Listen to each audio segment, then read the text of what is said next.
Bismillahirrahmanirrahim. Assalamualaikum warahmatullahi wabarakatuh. Innal hamdalillah nahmaduhu wa nasta'inuhu wa nastaghfiruhu wa natubu ilayh wa na'udzu billahi min shururi anfusina wa min sayyiati a'malina. May yahdihillahu fala mudilla lahu wa may yudlil fala hadiyalah. Wa asyhadu an la ilaha illallah wahdahu la syarika lah.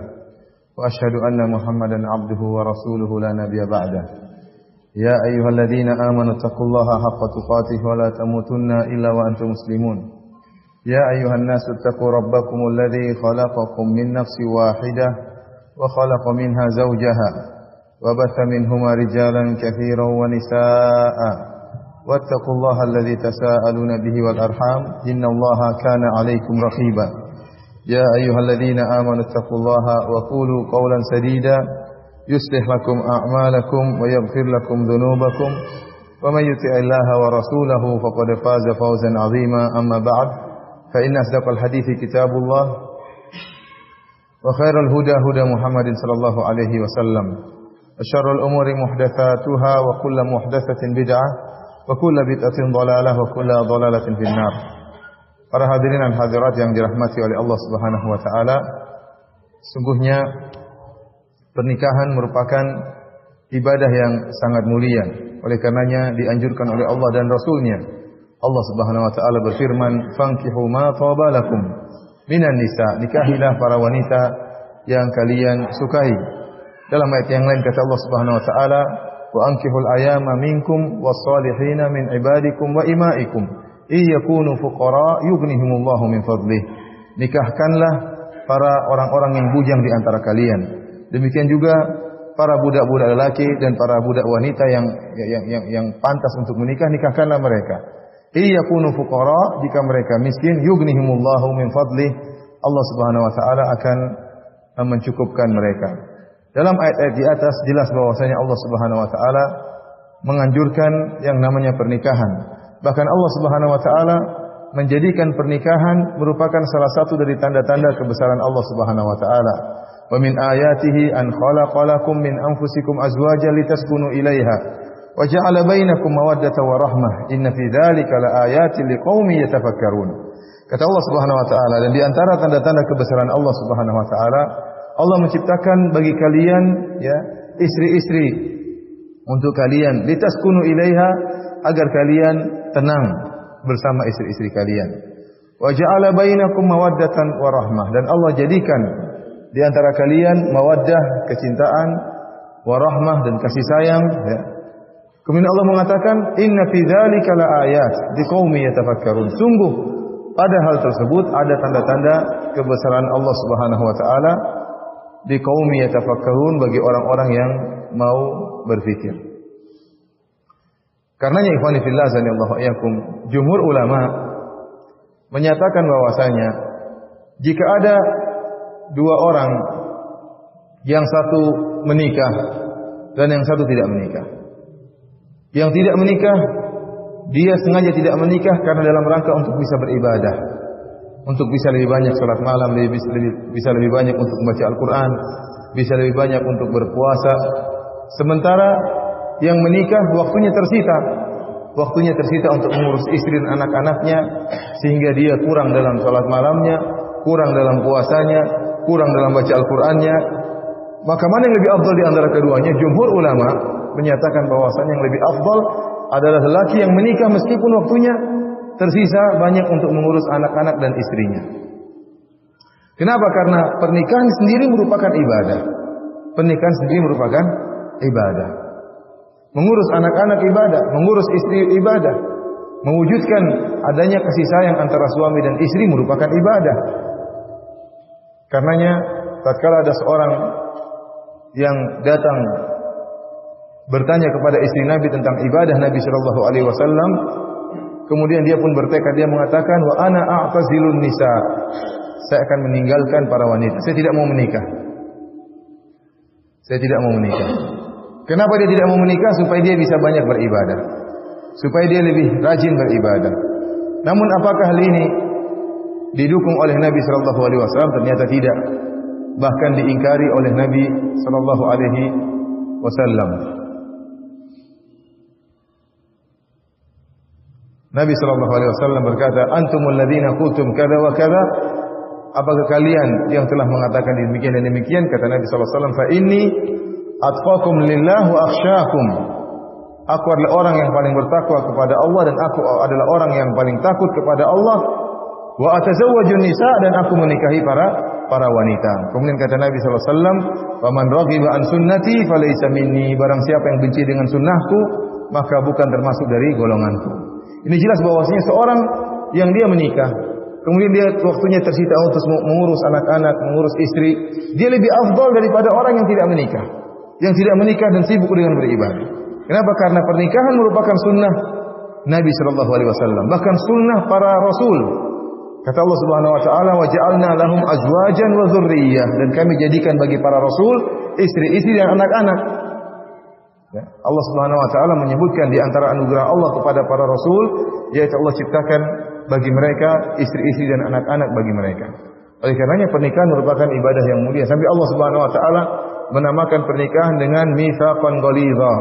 Kata Allah Subhanahu wa taala, "Wa akhadna minkum mitsaqan ghalidha." Dan para istri telah mengambil dari kalian perjanjian yang berat, perjanjian yang berat. Oleh karena pernikahan merupakan suatu ibadah yang dicintai oleh Allah Subhanahu wa taala. Dan Rasulullah SAW mengatakan, "Ya ma'syarasy syabab, man istata'a minkumul ba'ah falyatazawwaj." Wahai para pemuda, barang siapa di antara kalian yang mampu untuk menikah, falyatazawwaj, maka menikahlah. Fa innahu aghaddu lil basar wa ahsanu lil farj. Karena sungguhnya menikah itu lebih menundukkan pandangan kalian dan lebih menjaga kemaluan kalian. Faman lam yastati' fa alaihi bisiyam. Barang siapa yang tidak mampu untuk menikah, maka hendaknya dia berpuasa. Ya.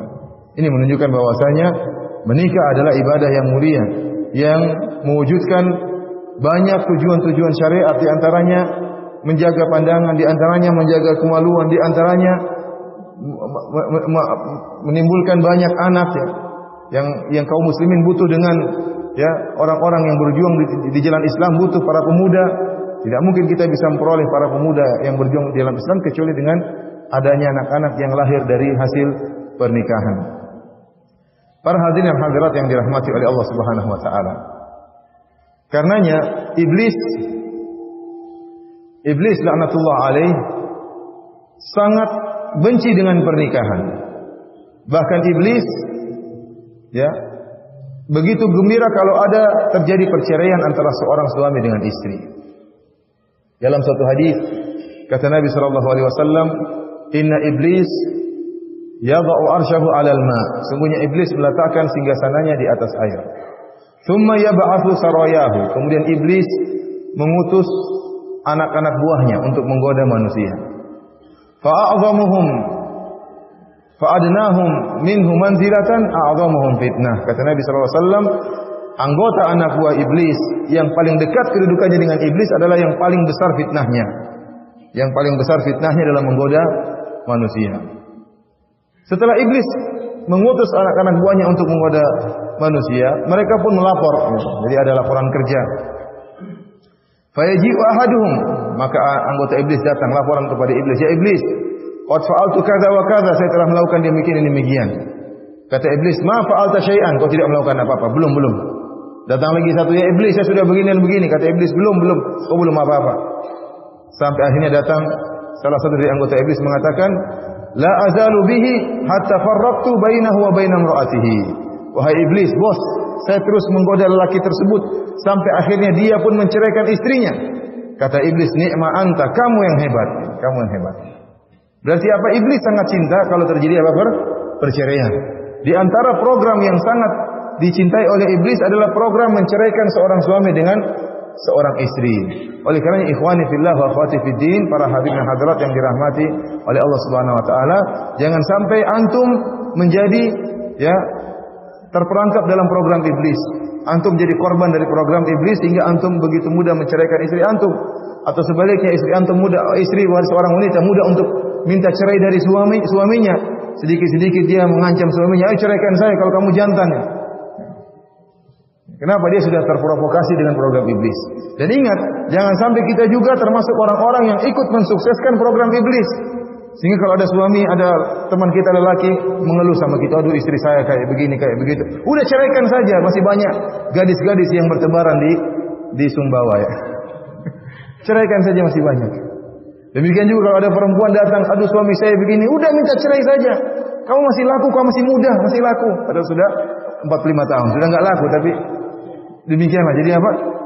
Barang siapa yang memprovokasi seorang suami untuk menceraikan istrinya atau memprovokasi seorang wanita untuk minta cerai dari suaminya, berarti dia telah ikut mensukseskan program iblis. Apa program iblis apa?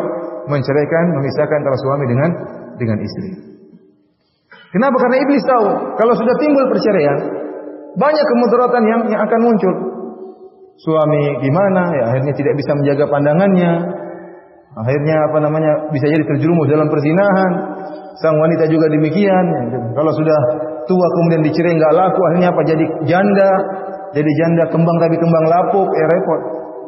Kemudian berhias sini, pamer sana, pamer sini, berdandan menor supaya dilamar oleh laki, cuma enggak ada yang datang-datang. Belum lagi bagaimana anak-anak, siapa yang ngurus? Tentunya anak-anak sangat menderita jika tidak diasuh langsung oleh kedua orang tua kandung. Banyak kemudaratan-kemudaratan yang timbul. Kalau sudah terjadi broken home atau perpecahan dalam keluarga, maka akan timbul banyak permasalahan dalam kehidupan sosial. Ini dicintai oleh iblis. Dicintai oleh iblis. Akhirnya apa? Anak-anak menjadi anak-anak jalanan, tidak bertakwa kepada Allah Subhanahu wa taala, bukannya mendukung Islam malah merusak Islam. Ini yang dicintai oleh iblis. Oleh karenanya hati-hati ikhwan wa akhwat ya. Jangan sampai antum terperangkap dalam program iblis, apalagi juga jangan sampai antum ikut memprovokasi suksesnya jadi tim suksesi bagi program iblis. Para ulama telah menjelaskan di antara sebab-sebab utama terjadinya perceraian antara suami dan istri adalah salah satu pihak tidak menunaikan kewajibannya. Salah satu pihak tidak menunaikan kewajibannya. Atau salah satu pihak hanya bisa menuntut haknya namun lalai dari kewajibannya. Oleh karenanya pada kesempatan yang berbahagia ini kita akan menyebutkan tentang hal-hal yang merupakan hak-hak istri. Kalau hak-hak istri berarti otomatis merupakan kewajiban-kewajiban suami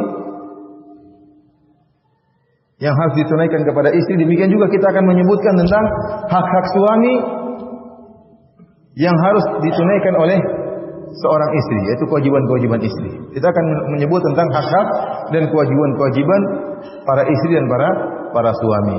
Inilah topik atau tema kajian yang akan kita sampaikan pada kesempatan kali ini. Oleh karena ikhwani fillah wa akhwati fiddin azani wa alaikum, bapak-bapak dan ibu-ibu, para suami dan para istri, saya harap untuk memperhatikan masalah ini karena kita tidak tahu, terkadang kita merasa sudah menjadi suami yang teladan, ternyata masih banyak hak-hak istri yang tidak kita tunaikan. Terkadang seorang istri sudah pede merasa menjadi istri yang soleha, ternyata masih banyak hak-hak suami yang belum dia tunaikan. Adapun kita mulai dengan hak-hak istri. Kita mulai dengan hak apa? Istri. Kita dahulukan para wanita ya. Baru nanti kita akhiri dengan hak-hak apa? Suami. Kita sikat nanti terakhir. Sekarang kita angkat dulu para wanita ya. Adapun hak-hak istri, hak-hak istri secara umum terbagi menjadi dua,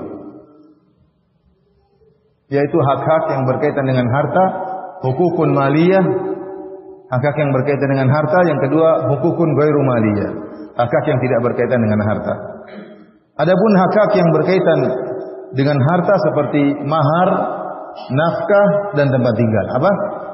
Mahar, nafkah dan tempat tinggal, rumah. Adapun hak-hak selain harta yang merupakan hak para wanita, para istri, seperti disikapi adil ya. Kalau suaminya punya istri lebih dari satu, istri dua atau tiga atau empat, maka suaminya harus berbuat adil kepada dia dan istri-istri yang lain. Kemudian hak yang kedua, pergaulan yang baik dari suaminya. Dan yang ketiga, tidak mencelakakan istri. Kita mulai dari hak-hak hukukun maliyah, hak-hak yang berkaitan dengan harta yang berhak dimiliki oleh istri. Yang pertama, ikhwani fillah wa akhwati fiddin azani Allahikum, di antara hak istri adalah mahar pernikahan, yaitu harta yang dikeluarkan oleh seorang suami kepada istrinya tatkala akad pernikahan. Dan ikhwani fillah azanillahu iyyakum, mahar ini hukumnya wajib. Mahar itu hukumnya wajib. Sebagian ulama mengatakan mahar merupakan syarat atau rukun, namun ini merupakan pendapat yang kurang kuat. Pendapat yang kuat bahwasanya mahar hanya hukumnya wajib. Ya. Artinya pernikahan bisa sah meskipun tidak disebut mahar. Allah Subhanahu wa taala berfirman, "La junaha 'alaikum in talaqtumun nisaa ma lam tamassuhunna aw tafridu lahunna fariidah." Kata Allah Subhanahu wa taala, tidak mengapa bagi kalian jika kalian menceraikan para istri sebelum kalian menyentuh istri-istri kalian dan sebelum kalian menyebutkan maharnya. Jadi tidak perlu bayar mahar lagi. Jadi kalau terjadi pernikahan belum disebutkan mahar, kemudian tiba-tiba berubah pikiran, saya ingin cerai istri saya sebelum berhubungan, sebelum disentuh, dan sebelum menyebutkan apa berapa maharnya. Allah mengatakan boleh kalian menceraikan istri kalian tanpa perlu bayar mahar dengan syarat belum disentuh dan belum disebut apa maharnya. Berarti telah terjadi proses perceraian setelah akad nikah. Ayat ini menunjukkan akad nikah bisa saja terjadi tanpa adanya apa mahar. Tetapi para ulama mengatakan mahar hukumnya wajib, tidak boleh kecuali tanpa mahar. Namun bukan syarat atau rukun. Antum bisa bedakan antara syarat, rukun dan wajib. Kalau syarat dan rukun ditinggalkan, suatu tidak sah. Tetapi kalau wajib ditinggalkan, tetap aja sah, tetapi sah namun berdosa.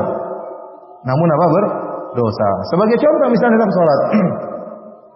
Orang kalau sholat, di antara rukun sholat misalnya ruku atau duduk di antara dua sujud. Ya. Ini rukun-rukun sholat. Atau sujud misalnya, sujud pertama, sujud kedua, ini merupakan rukun sholat.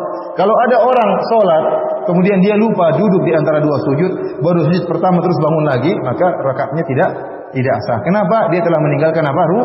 Rukun. Dia telah meninggalkan rukun. Contohnya, jika dia sholat tanpa berwudu, dia bangun tidur, kemudian dia berwudu, kemudian dia sholat.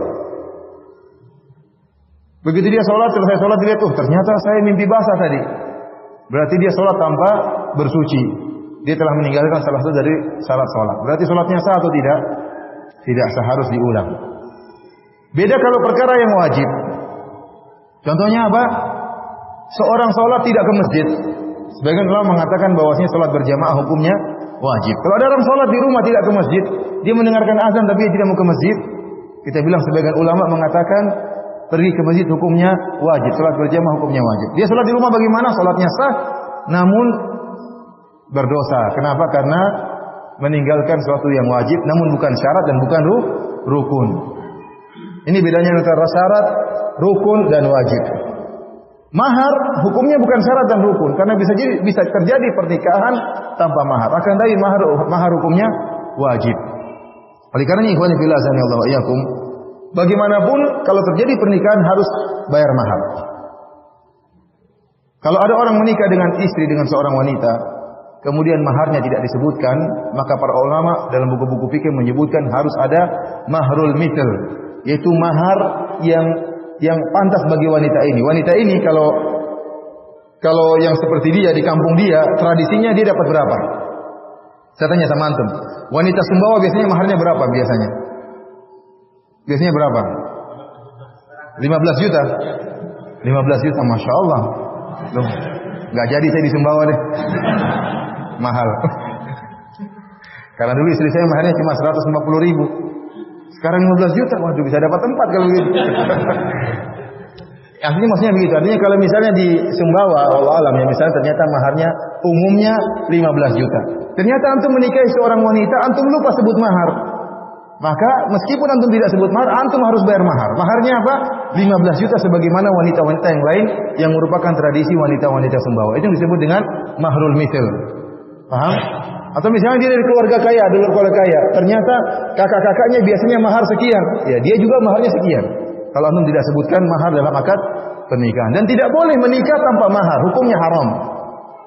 Yang boleh menikah tanpa mahar cuma Nabi SAW.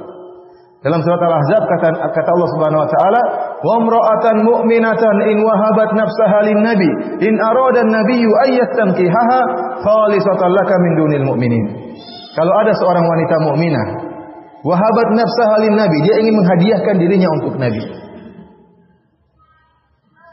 dan Nabi ingin menikahi wanita tersebut, maka boleh dinikahi tanpa adanya mahar. Namun kata Allah Subhanahu wa taala, khalisatan laka min dunil mu'minin, hanya khusus bagi engkau wahai Muhammad, orang-orang mukmin lain enggak boleh. Jadi Nabi boleh menikah tanpa mahar kalau ada wanita yang menghadiahkan dirinya. Adapun ya kaum mukminin yang lain tidak boleh karena Allah mengatakan khalisatan laka, hukum ini murni khusus untuk engkau wahai Muhammad sallallahu alaihi wasallam. Oleh karenanya dikisahkan ada seorang ya filsuf yang disebut dengan Tauma al-Hakim. Dia ini tidak punya ilmu agama tapi terkadang berani berfatwa. Dia mengatakan tasaddaqu bi banatikum yuridu bidzalika jannatin na'imi. Dia mengatakan kepada orang-orang di berfatwa, kalian sedekahkanlah putri-putri kalian, nikahkan tanpa mahar. Niatnya baik, sedekah. Kenapa minta-minta mahar? Udah, nikahnya tanpa mahar, sedekahkan istri putri-putri kalian. Yuridu bidzalika jannatin na'imi. Dia berfatwa demikian, dia mengharapkan dapat surga. Tapi ini fatwa yang keliru. Karena menyelisih apa? Syariat. Syariat nikah harus ada mahar. Dia berfatwa menyelisih syariat, niatnya baik. Sedekahkan saja putri-putri kalian nikah tanpa mahar, namun ini merupakan kekeliruan. Oleh karenanya sampai-sampai katanya keledainya, tunggangannya protes. Dia mengatakan, "Lau ansafad dahru kuntu arkabu li'anni jahilun basitun wa sahibi jahilun murakkabu." Kata himarnya, kalau dia bisa ngomong, dia bilang, kalau seandainya zaman ini adil, harusnya saya yang menunggangi tuan saya, bukan tuan saya yang menunggangi saya. Kenapa? Karena saya bodoh, tapi bos saya bodoh kuadratnya. Kenapa dia berfatwa tanpa ilmu? Ini tidak boleh. Jadi nikah harus pakai mahar. Ikhwani fillah Allah wa iyyakum. Allah Subhanahu wa taala berfirman dalam surat An-Nisa, "Wa atun nisaa shadaqatihinna nihlah."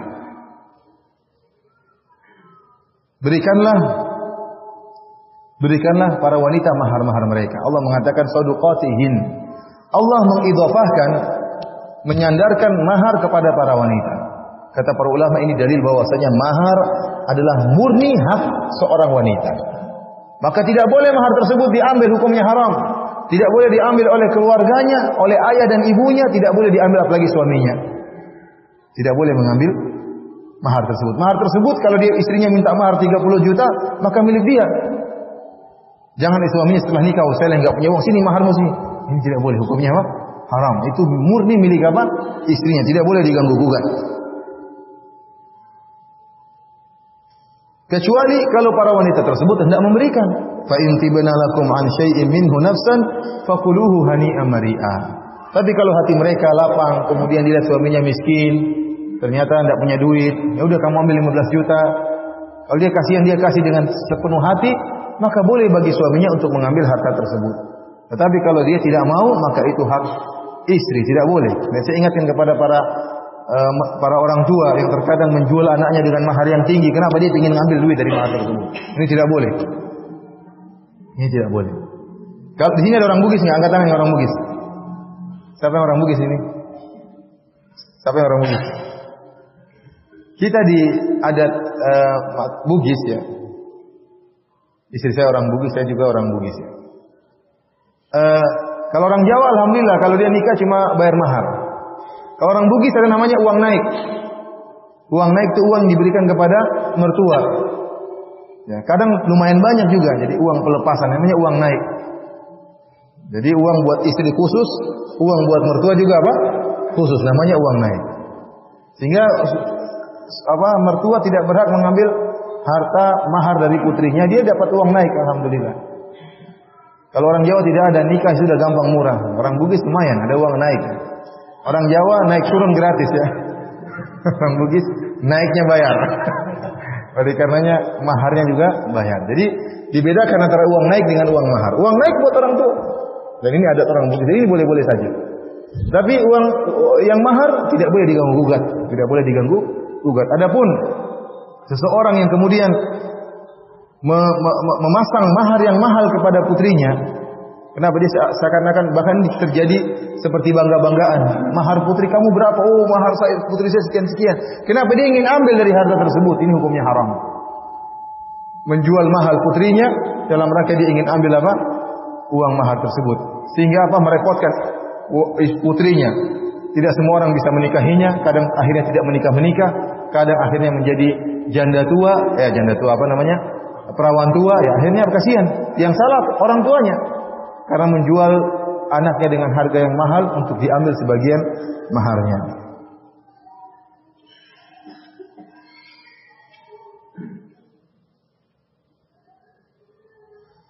Nabi SAW menikah dengan mahar.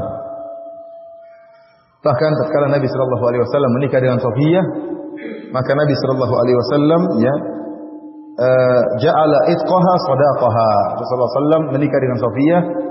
Kemudian Rasulullah SAW menjadikan mahar untuk menikah dengan Safiyah adalah pembebasan Safiyah. Kita tahu membebaskan budak itu ada nilainya atau tidak? Orang yang membebaskan budak ada nilainya tidak? Bayar atau tidak? Bayar. Pembayaran untuk membebaskan budak Safiyah itu dijadikan mahar untuk Safiyah. Jadi saya nikahi kau wahai Safiyah, maharnya apa? Kau jadi wanita merdeka. Ini Nabi pernah demikian. Contohnya Abdurrahman bin Auf radhiyallahu taala anhu. Tatkala datang dari Mekah menuju Madinah. Kita tahu Abdurrahman bin Auf saudagar yang sangat kaya raya, pedagang besar. Begitu pergi ke Madinah harus jadi petani miskin. Kalau kamu jadi petani, dia nggak bisa jadi petani. Tadinya kaya raya, akhirnya nggak punya apa-apa. Dia meninggalkan Mekah, meninggalkan hartanya karena Islam. Begitu sampai di Madinah, akhirnya dipersaudarakan oleh Nabi SAW dengan Sa'ad bin Rabi'. Kemudian Sa'ad bin Rabi' mengatakan, wahai Abdurrahman, aku termasuk penduduk Madinah yang paling kaya raya. Saya akan berikan kepada kau setengah hartamu.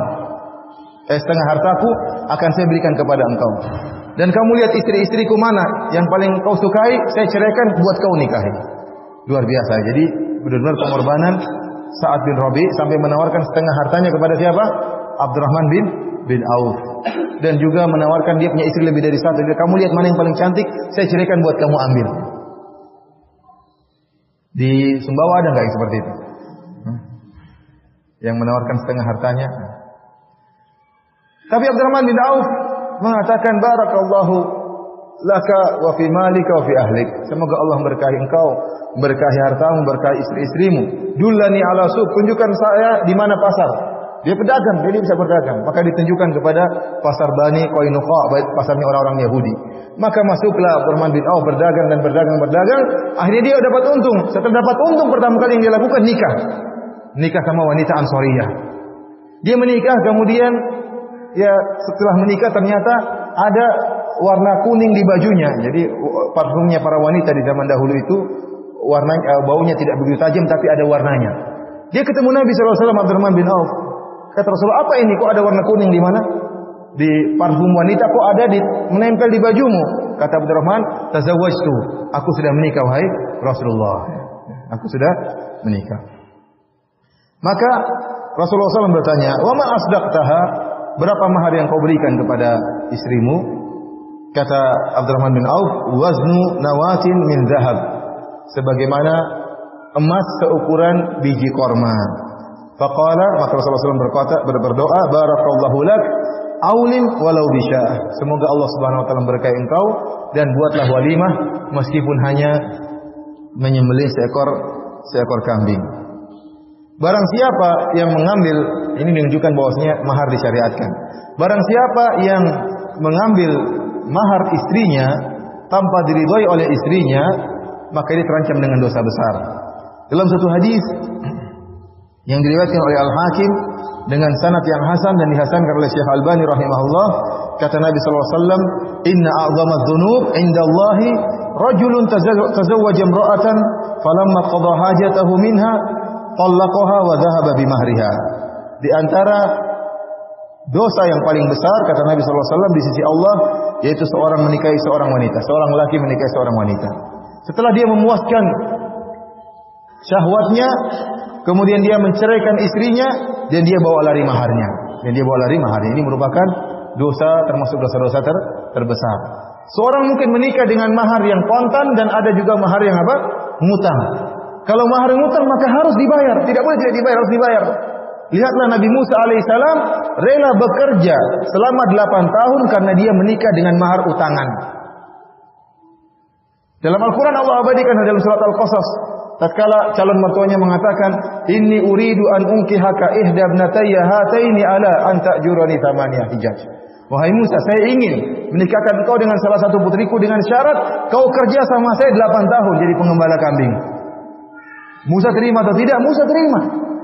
Sehingga dia menikah dengan salah satu dari putri orang tersebut dan dia bekerja sama 8 tahun atau 10 tahun karena dia maharnya apa? Maharnya berupa hutang. Harus dia tunaikan. Seorang nabi menikah dengan mahar menjadi pekerja sebagai penggembala kambing. Ini menunjukkan keutamaan menikah. Kata Imam Ibnu Qayyim rahimahullah, tatkala Musa alaihissalam seorang ulul azmi minar rusul rela untuk bekerja 8 tahun dalam rangka menunaikan mahar, menunjukkan pernikahan adalah ibadah yang sangat mulia. Ngapain 8 tahun jadi penggembala kambing hanya sekedar untuk apa? Bayar mahar. Ternyata Nabi Musa menjalankan. Ini menunjukkan pernikahan merupakan ibadah yang mulia. Ikhwani fillah azanillahu wa iyyakum. Oleh karenanya di antara hak privasi seorang wanita adalah mahar. Jika Anda telah menikah dengan istri Anda, maka maharnya harus ditunaikan dan tidak boleh dikorek-korek. Ini hak pribadi milik istri. Antum kasih mahar dia 30 juta, dia mau belikan apa terserah. Antum kasih mahar 200 juta, dia mau belikan mobil, belikan apa terserah dia. Antum tidak bilang jangan begitu, kita nanti butuh. Itu uang dia, enggak boleh diganggu. Itu uang dia, enggak boleh diganggu. Tapi kalau antum beri saran ya boleh, tapi kalau antum ganggu enggak boleh. Ini yang pertama. Yang perlu saya ingatkan pula dalam masalah mahar. Para ulama menyebutkan bahwasanya seorang tatkala menikah dengan wanita, maharnya harus berupa sesuatu yang bernilai. Bernilai duit, pokoknya bernilai uang, bernilai duit. Tidak boleh menikah dengan mahar yang tidak bernilai, tidak boleh.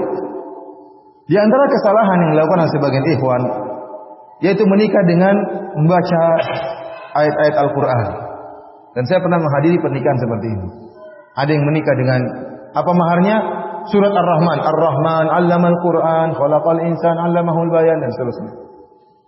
Saya pernah menghadiri pernikahan, maharnya apa? Ayat kursi dan terjemahannya. Ayat kursi apa Al-Fatihah? Saya lupa. Saya ada teman saya sendiri waktu nikah di daerah UGM. Allahu la ilaha illa huwal hayyul qayyum atau Al-Fatihah mungkin. Bismillahirrahmanirrahim. Alhamdulillahirabbil alamin arrahmanirrahim dan seterusnya. Terjemahannya dengan nama Allah yang Maha Pengasih lagi Maha Penyayang. Ini maharnya. Ini tidak boleh kata para ulama. Mahar itu harus ada nilainya. Oleh karenanya dalam hadis yang sahih tatkala seorang sahabat ingin menikahi seorang wanita, maka Rasulullah SAW bertanya, kau punya harta apa untuk menikahi wanita ini? Tidak punya apa-apa ya Rasulullah. Maka Rasulullah SAW mengatakan, iltamis walau khataman min hadid. Cari meskipun hanya cincin besi untuk jadi mahar, harus ada sesuatu yang bernilai. Ternyata dia cari-cari nggak dapat juga. Akhirnya dia punya hafalan Al-Quran. Kata Rasulullah SAW, zawajtukaha bima ma'aka minal Quran. Saya nikahkan engkau dengan wanita tersebut dengan Al-Quran yang kau hafal, Kata para ulama, bukan dia nyetor hafalan sama istrinya, bukan. Tetapi dia mengajari istrinya bacaan tersebut. Dan mengajari istri itu perlu pembayaran. Ya, oleh karenanya dia menikah dengan upah mengajari istrinya membaca apa? Al-Quran. Bukan Al-Quran yang jadikan mahar, tapi upah mengajari istrinya. Paham atau tidak? Adapun kalau antum mengatakan kepada istri antum maharnya surat Al-Fatihah dan terjemahannya, emang istri antum enggak hafal Al-Fatihah? Mungkin lebih pasti daripada ente yang hafal Al-Fatihahnya. Tidak boleh jadikan mahar seperti ini. Oleh karena setelah teman saya itu menikah, saya panggil. Ya akhi, setelah orang sudah buyar semua. Atau enggak boleh begini-begini ya. Nikah ulang. Gimana akhirnya ada 50.000 nih, jadi mahar 50.000. Sempat ngelan juga. Kata calon mertuanya, enggak apa-apa Al-Fatihah. Lebih afdal daripada uang banyak. Akhirnya dia mau dengar, akhirnya dia bayar dengan mahar 50.000. Oleh karena mahar harus berupa apa? Berupa sesuatu yang bernilai. Ikhwani wa akhwati rahimani wa rahimakumullah, ini hak harta, hak yang berkaitan dengan harta yang pertama yang merupakan hak para istri adalah mahar. Hak yang kedua adalah nafkah, memberi nafkah kepada istri. Para ulama telah ijma, telah sepakat bahwasanya seorang suami wajib untuk beri nafkah kepada istri-istrinya.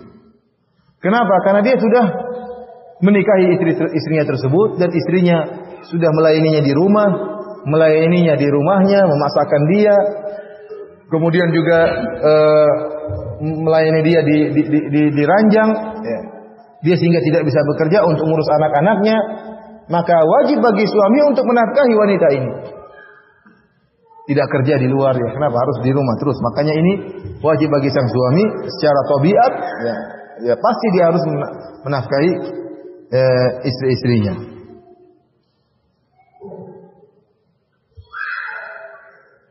Dan nafkah tersebut berkaitan dengan makanan, kemudian pakaian, dan tempat tinggal.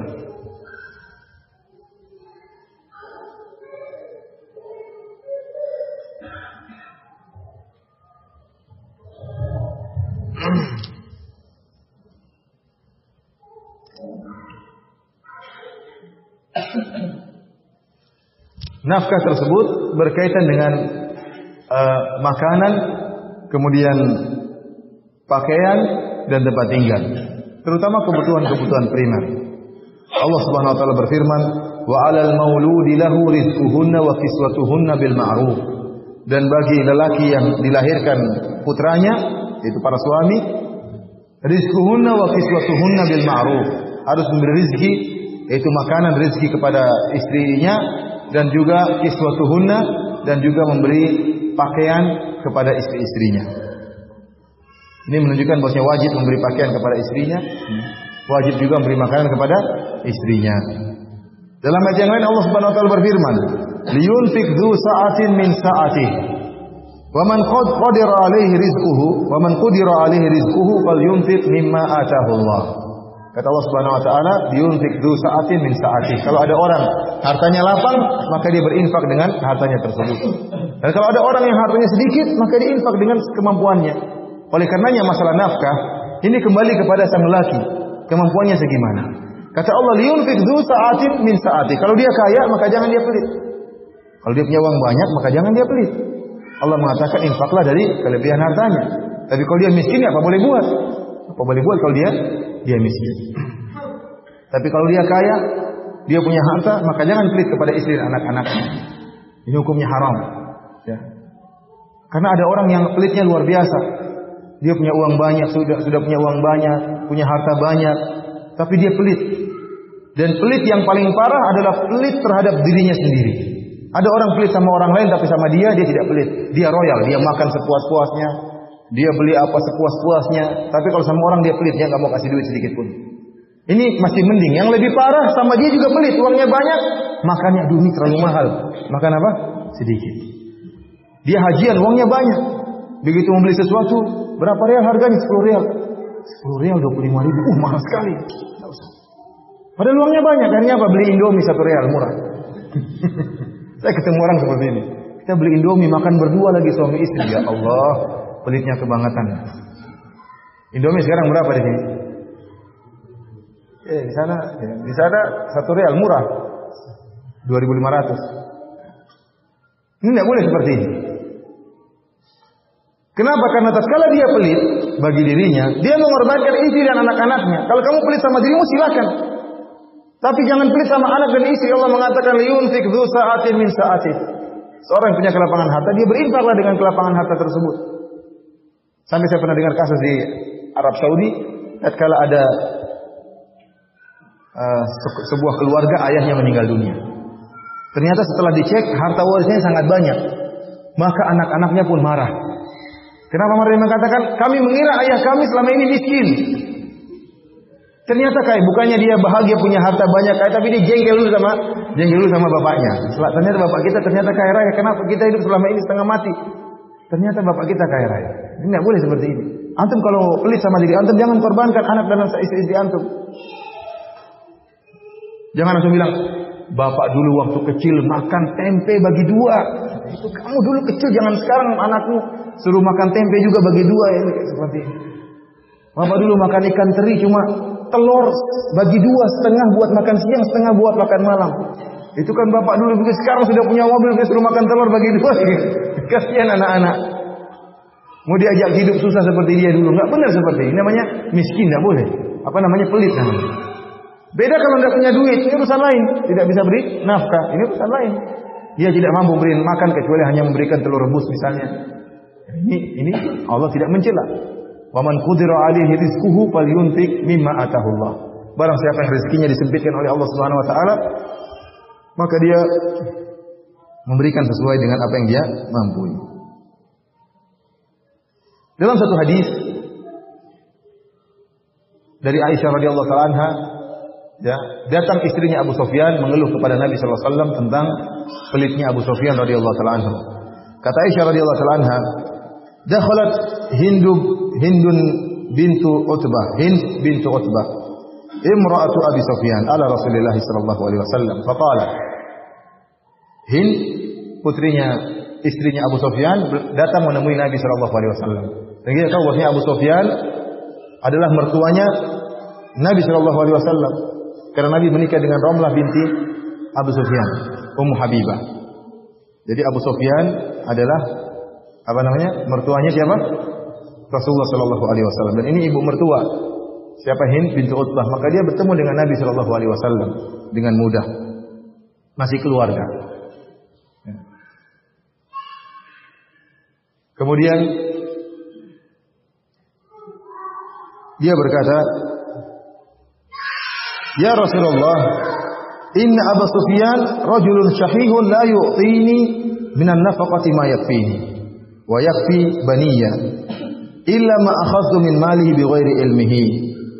Kata dia, "Wahai Rasulullah, Abu Sufyan, suamiku, adalah seorang yang pelit. Dia tidak memberikan nafkah kepadaku yang cukup bagiku dan cukup buat anak-anakku, kecuali jika aku ngambil hartanya tanpa dia ketahui. Fahal alayya fi dzalika min junah?" Apakah saya berdosa? Atau apakah saya boleh ngambil hartanya diam-diam karena tidak cukup apa yang diberikan kepada saya dan anak-anakku? Maka Rasulullah SAW menjawab, "Khudhi min malihi bil ma'ruf ma yakfiki wa yakfi baniki." Rawahul Bukhari. Kata Nabi SAW, ambillah harta suamimu dengan cara yang baik, yang cukup bagimu dan cukup bagi anak-anakmu. Ya. Ini dalil bahwasanya kalau suami tidak cukup memberi nafkah kepada istrinya, secara wajar tidak cukup, boleh istrinya ngambil diam-diam dari uang suaminya. Jangan sampai ketahuan tapi. Boleh ngambil. Tidak mengapa. Hukumnya halal. Tapi jangan sampai disalahpahami. Rasulullah SAW tidak mengatakan boleh ngambil secara mutlak, tidak. Tapi kata Rasulullah SAW, "Khudhi min malihi bil ma'ruf." Ambil yang wajar. Ma yakfiki wa yakfi baniki. Yang cukup bagimu dan cukup bagi anak-anakmu. Tidak boleh lebih dari itu. Jangan kemudian curi harta suami untuk dibelikan mobil. Ini namanya mencuri. Tidak boleh. Mengambil harta suami untuk beli emas 2 kilo misalnya. Namanya mencuri seperti itu. Tidak boleh. Yang boleh ambil harta suaminya dalam rangka beri perkara-perkara yang merupakan kebutuhan primer. Seperti makan, pakaian, kemudian kebutuhan anak-anak sekolah. Nah, ini boleh. Suaminya orang kaya, tapi pelit. Ambil uangnya, tidak apa-apa. Beli makanan, beli ini, beli anu. Yang merupakan untuk memenuhi kebutuhan dia dan juga kebutuhan anak-anaknya. Di antara kebutuhan primer sekarang adalah kebutuhan sekolah. Anak-anak butuh sekolah. Kalau suaminya tidak cukup memberikan, maka boleh diambil. Oleh karena ibu-ibu jangan sampai salah paham ya. Jangan sampai mengambil harta suami diam-diam, ternyata ngambilnya banyak sekali. Apalagi kalau suami sudah memberi kecukupan, dia tetap ngambil, tidak boleh, hukumnya haram. Dia hanya boleh ngambil kalau suaminya tidak memberi secara cukup, baru boleh diambil. Kemudian apa? Secara wajar. Jangan dia orang miskin, kemudian dia menjadikan standar wanita kaya. Lihat itu suaminya si fulan, istrinya dibelikan mobil, dibelikan ini, dibelikan anu. Kemudian dia curi harta suaminya, tidak boleh seperti itu. Untuk beli mobil sebagaimana si fulana, ummu fulan, tidak boleh seperti itu. Kecuali kalau tidak diberi makan, tidak diberi pakaian, pakaiannya nggak pernah diganti, ya ini boleh beli. Ngajak suami, "Mas, belikan pakaian baru dong." "Itu tuh pakai aja tuh, hemat. Mas sudah lusuh, nggak pakai aja nggak apa-apa." "Mas, belikan dong baju baju gaun tidur." "Udah nggak apa-apa, nggak usah pakai baju nggak apa-apa." Kayaknya pelit luar biasa. Orang istri ingin bergaya, ingin pakai gaun tidur, ingin menarik suaminya pelit, repot. Padahal seharusnya suami memperhatikan masalah ini. Baju dibeli, gaun tidur dibeli. Ini diantara hak privasi seorang istri. Ikhwani fillah sanallahu yakum. Karena saya subhanallah, Saya sempat melihat ada orang seperti itu, orangnya kaya raya, bajunya robek di sini. Saya bilang ini tawadhu atau bagaimana? Ini tawadhu atau pelit? Kan tidak wajar kalau kemudian baju apa robek di sini. Kaya raya ini orang. Saya mau kasih tahu, Pak, itu bajunya robek nggak enak juga. Jangan-jangan dia tawadhu. Tapi kok tawadhu kok bajunya robek tapi mobilnya mewah, mobilnya 1 miliar harganya. Mungkin itu robek aja dia nggak tahu. Tapi ini kan tidak benar seperti ini. Kalau dia harusnya pakai pakaian yang wajar. Nah, Allah suka kalau seorang diberi kenikmatan, dia menampakkan kenikmatan yang Allah berikan kepada dia. Karena saya katakan di antara kufur nikmat, perhatikan ini. Di antara kufur nikmat, seorang selalu bergaya miskin. Ini tidak boleh seperti ini. Kamu ini, aduh saya masih banyak utang, aduh saya masih. Padahal dia sudah punya mobil, sudah punya ini, tapi dia selalu menampakkan pada orang lain apa seakan-akan dia miskin. Ini kufur nikmat. Kenapa? Kalau dia tunjukkan dia kaya, orang-orang bakalan minta utang sama dia. Makanya dia nampakkan dia miskin terus. Tidak boleh, tidak usah. Nampak yang wajar-wajar. Tidak boleh antum juga nampakkan kekayaan antum dia, tapi antum alhamdulillah Allah berikan rezeki sama saya. Pakai pakaian yang rapi, yang wajar-wajar saja. Tapi kalau sudah punya duit terus menampakkan dirinya miskin, seakan-akan nggak punya, wajah muram, seakan-akan mengeluh, seakan-akan menghadapi banyak kesulitan, ini namanya kufur nikmat. Tidak bersyukur kepada Allah Subhanahu wa taala.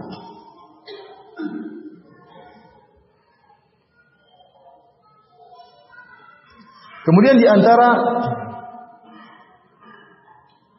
hak istri yang berkaitan dengan harta adalah tempat tinggal, rumah. Kata Allah Subhanahu wa taala, "Askinuhunna min haitsu sakantum min wujudikum." Berilah tempat tinggal kepada istri-istri kalian sesuai dengan apa yang kalian mampu. Oleh karena ikhwan fillah sanallahu alaihi para ulama menyebutkan, rumah merupakan hak privasi, hak pribadi seorang istri. Tidak boleh seorang suami sengaja menjadikan istrinya tinggal bersama ibunya atau tinggal bersama keluarganya jika dia mampu untuk membelikan rumah bagi istrinya. Tidak boleh. Kecuali kalau istrinya mengerti, misalnya dia punya tujuan untuk berbakti kepada ibunya. Maka dia bilang, istriku, saya ingin dekat sama ibu saya. Bolehkah kamu tinggal serumah dengan ibu saya? Kalau istrinya bilang, saya tidak mau, itu hak istrinya. Dan dia mampu untuk membangunkan istri bagi rumah bagi istrinya, maka dia harus membangunkan rumah buat istrinya dengan tetap berbakti kepada ibunya. Demikian juga di antara kesalahan adalah jika seorang mengumpulkan dua istrinya dalam satu rumah. Ini juga tidak boleh, hukumnya haram. Istrinya dua digabungkan dalam apa? Satu rumah. Tidak boleh seperti ini. Istri itu punya rasa cemburu. Makanya kalau tidak punya kemampuan jangan nekat poligami. Kamu butuh poligami? Apa modalmu? Nekat. Subhanallah. Modal nekat. Tidak boleh seperti ini. Karena banyak kejadian akhirnya terjadi cekcok tatkala digabungkan dalam satu rumah. Wanita memiliki sifat cemburu. Ini tabiat seorang wanita. Oleh karena Rasulullah SAW rumah istrinya terpisah-pisah. Rumah Aisyah lain, rumah Ummu Salamah lain, rumah Hafsah lain. Rasulullah SAW bikin rumah ya berbeda-beda. Masing-masing istri punya rumah sendiri. Sampai saya pernah menghadapi suatu kasus seorang wanita, suaminya sudah buat rumah, dia punya istri 4, dibuat rumah. Dibuat petak-petak 1, 2, 3, 4. Masing-masing diletakkan 1. Makanya kalau antum bikin rumah, bikin 4 petak ya. 1, 2, 3, 4. Kalau punya istri 1 masuk petak 1. Yang kedua masuk petak kedua. 3 dan keempat. Rupanya dia kurang bagus bikin rumahnya. Rumahnya itu selatnya itu tidak ditutup dengan baik. Sehingga kalau dia lagi bermesraan sama istri yang lain, desahannya itu kedengaran sama istri yang lain. Maka dia, aduh saya tidak tahan Ustaz, boleh gak saya minta cerai? Masa saya dengar-dengar seperti itu Ustaz? Ya, gimana lagi, dia minta cerai. Nah, apakah wanita punya rasa cemburu? Apalagi satu rumah. Nah, ini seperti ini repot. Cuma beda kamar. Kamar A, kamar 1, kamar 2, kamar 4. 4 kamar, ini seperti ini repot. Namanya wanita punya cemburu. Kemudian dia ingin, apalagi sampai ketahuan. Makanya di antara rahasia kalau berpoligami, ini rahasia orang berpoligami. Jangan sampai ketahuan para istri ya. Kata orang kalau poligami, Berita apapun tentang istri pertama jangan sampai ketahuan istri kedua. Dan berita apapun tentang istri kedua jangan sampai ketahuan istri pertama. Karena dia akan banding-bandingkan mengatakan gimana istrimu, kamu sudah belikan apa? Oh, kalau ketahuan beli ini dia akan nuntut. Ya, akhirnya pokoknya enggak usah tahu, itu urusanmu, urusan. Jangan ketahuan. Ya, hati-hati. Ini rahasia jangan sampai ketahuan. Ikhwani fillah fillah azani Allah yakum. Tidak boleh seorang menggabungkan dua istrinya dalam satu rumah. Ini hak pribadi istri. Kalau dia menggabungkan dua istri dalam satu ruangan atau satu rumah, ini akan menimbulkan banyak permasalahan. Ini adalah hak-hak yang berkaitan dengan hak-hak harta, yang berkaitan dengan hak-hak wanita. Adapun hak-hak yang model kedua, yang merupakan hak-hak para wanita, adalah hak-hak selain hak-hak harta. Contohnya seperti pertama, keadilan di antara para istri. Seorang istri berhak mendapatkan keadilan. Tatkala suaminya menikah lebih dari satu, kemudian tidak adil, maka dia berhak menuntut. Dan ini haram bagi seorang suami jika menikah lebih dari satu istri kemudian tidak adil. Bahkan Rasulullah SAW telah mengancam dalam hadis yang masyhur. Kata Nabi SAW, "Man kanat lahum ra'atani, famala ila ihdahuma, ja'a yaumal qiyamati wa shikkuhu ma'il." Barang siapa yang memiliki istri lebih dari satu, kemudian dia condong kepada salah satunya, maka dia akan datang pada hari kiamat dalam kondisi badannya miring. Orang yang berpoligami kemudian tidak adil akan dipermalukan oleh Allah pada hari kiamat. Wahai Abu Fulan, jenggotnya panjang, ternyata badannya miring pada hari kiamat. Kenapa dia tidak adil terhadap istri-istrinya? Dipermalukan di hadapan teman-temannya yang lain, di hadapan ikhwan-ikhwan yang lain. Orang ikhwan-ikhwan satu Sumbawa tahu, oh si Fulan itu ternyata miring badannya. Selama ini gayanya saja mantap, ternyata tidak adil terhadap istrinya. Dipermalukan oleh Allah Subhanahu wa taala. Tetapi kalau dia adil, jalannya lurus mantap. Oleh karena ikhwan fillah sallallahu hati-hati. Ketidakadilan ini sangat memicu ya cekcok di antara seorang suami dengan istri-istrinya. Terutama sebagian suami seperti itu, nikah muda, nikah wanita muda, akhirnya apa, dia condong kepada istri mudanya. Tidur di rumah istri mudanya lama, cuma istri tuanya cuma 2 hari, istri mudanya 5 hari. Ini tidak adil. Atau dia bagi 2, 3 hari, 3 hari. Istri mudanya 3 hari, istri tuanya juga 3 hari. Tapi dia kerahkan seluruh tenaganya pada istri mudanya. Istri ketiga yang pertamanya cuma istirahat tidur aja ngorok. Nah, ini tidak boleh seperti ini, tidak adil. Tidak adil seperti ini. Berhak bagi istri untuk apa? Untuk protes. Istri pertamanya suruh ngurus anak-anak, kasihan. Istri keduanya suruh berhias. Ini tidak boleh seperti ini. Sementara istri pertamanya tidak dikasih pembantu, suruh jadi pembantu rumah tangga. Dengan ikhwan fillah sallallahu hendaknya seorang suami jika berpoligami maka dia bersikap adil. Kalau tidak mampu berpoligami maka tidak mampu adil maka tidak usah berpoligami. Jangan nekat. Karena seorang yang tahu dirinya tidak mungkin untuk adil, ya, tidak mampu untuk adil kemudian nekat berpoligami, maka dia telah menjerumuskan dirinya dalam kemaksiatan. Dia telah menjerumuskan dirinya dalam kemaksiatan. Seorang poligami harus memikir kondisi, keadaan. Mungkin enggak dia poligami? Kalau tidak mungkin maka jangan nekat. Timbang antara maslahat dan apa? Kemudaratan.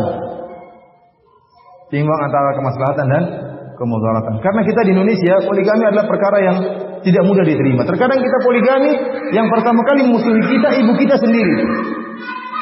Ibu kita, ayah kita. Saya punya teman begitu poligami dia. Dia kerja di perusahaan bapaknya. Gajinya diberhentikan, dikurangi oleh bapaknya sendiri. Padahal bapaknya sendiri menentang dia poligami. Belum mertuanya, belum masyarakat, jadi bahan cercaan. Artinya dia harus melihat masalah dan kondisi. Kita tidak sama seperti di tempat lain, seperti di Afrika misalnya. Afrika poligami begitu mudahnya. Teman saya semua Afrika rata-rata poligami. Bahkan mereka mengatakan kalau kita tidak poligami, diejek kita, dikatakan kita impoten lah, dikatakan tidak bencong lah. Makanya harus membuktikan dengan poligami kalau di Afrika. Justru orang yang tidak poligami dicela di sana. Makanya kalau antum mau poligami di Afrika gampang. Benar, gampang, mudah. Antum dipaksa poligami oleh orang di sana. Jadi kalau kita di sini lihat maslahat dan mudarat. Lihat bagaimana. Kalau antum merasa mampu, merasa mampu dan merasa secara ekonomi mampu dan secara mental itu apa? Mampu, maka nikahlah. Nikahlah 2, 3, 4 terserah antum. Tapi kalau antum tidak mampu ekonomi, mentalnya tidak mampu, jangan. Kasihan. Saya punya teman mengatakan, dahulu saya tatkala menikah poligami, saya menyangka bahwa saya adalah dzibun baina na'jatain. Saya adalah serigala di antara dua domba yang siap saya terkam kanan atau kiri. Setelah saya nikah ternyata saya adalah kambing di antara dua serigala wanita. Kesana diomelin, kesini diomelin. Qadarullah katanya, qadarullah. Satunya pegang pentung, satunya pegang sapu, repot. Makanya kalau antum bukan laki-laki jantan, jangan nekat antum. Tidak semua orang ya punya duit banyak bisa mentalnya kuat. Akhirnya apa? Kalau dia tidak punya mental, dia akan mendolimi. Ini yakin. Dia tidak punya mental, dia akan mendolimi istri kedua atau dia mendolimi istri pertama. Dia takut sama istri pertamanya, istri kedua didolimi, aja diceraikan. Kalau tidak punya mental, jangan nekat. Bukan cuma modal duit yang nggak punya. Yang jadi masalah ada orang yang nekat, mentalnya tidak ada, duitnya tidak ada, nekat poligami. Subhanallah, saya sampai ditanya oleh dalam pertanyaan, Ustaz, suami saya Ustaz tidak punya uang Ustaz, lalu saya nafkahi dia. Suatu saat dia punya uang dari saya Ustaz, ternyata buat apa? Buat poligami. Subhanallah, tidak punya uang, pinjam uang istri pertama buat apa? Nikah sama wanita. Ini kurang ajar luar biasa seperti itu. Ada, saya pernah ditanya seperti itu. Yang biasanya seperti nekat-nekat gini orang-orang sudah ngaji biasanya. Karena hati-hati ikhwan, ya, jangan sampai antum ingin menjalankan sunnah malah terjerumus dalam berbagai macam apa? Kemaksiatan. Karena sebagian istri terkadang tatkala suaminya poligami dia bilang, "Ya suamiku, sunnah Nabi masih banyak. Kenapa harus pilih yang sunnah poligami?" Suami bilang, "Karena ini yang enak, yang lain kurang." Intinya ikhwan, hati-hati ya. Antum memang itu dihalalkan oleh Allah poligami dan itu syariat yang sangat indah, tetapi hati-hati tidak semua orang bisa mempraktekannya.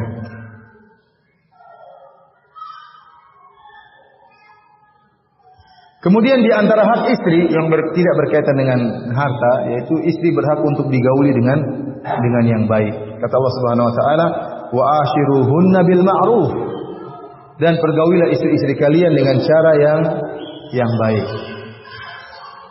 Bergauli istri-istri kalian dengan cara yang baik. Kata Allah Subhanahu wa taala juga, "Walahunna mithlul ladzi 'alaihinna bil ma'ruf." Dan mereka para wanita juga punya hak sebagaimana para laki punya hak, para wanita juga punya hak untuk dipergauli dengan cara yang baik. Ikhwani fillah Allah wa yakum. Rasulullah SAW juga bersabda, "Istausu bin nisa'i khaira." Hendaknya kalian ya memperhatikan hak-hak para istri. Rasulullah SAW mengatakan, "Rifqan bil qawarir." Sikap berlemah lembutlah kalian terhadap para wanita. Terlalu banyak wasiat-wasiat Nabi seperti ini. Agar seorang lelaki benar-benar lembut kepada istrinya. Karena istri adalah makhluk yang lemah, butuh dengan kelembutan. Seorang wanita tidak butuh dengan kekerasan. Antum para suami jika ingin menaklukkan istri antum, maka dengan kelembutan, bukan dengan kekerasan. Dengan kata-kata yang indah, dengan kemesraan, ya, dengan kecintaan, maka istri antum akan tunduk pada antum dan patuh pada antum dan bisa melayani antum dengan penuh keikhlasan. Oleh karenanya, saya sering sampaikan bagaimana Nabi sallallahu alaihi wasallam bersabda, khairukum li ahlihi wa ana khairukum li ahli." Sebaik-baik kalian adalah seorang yang paling terbaik bagi istrinya, dan aku adalah suami yang terbaik di antara kalian terhadap istriku.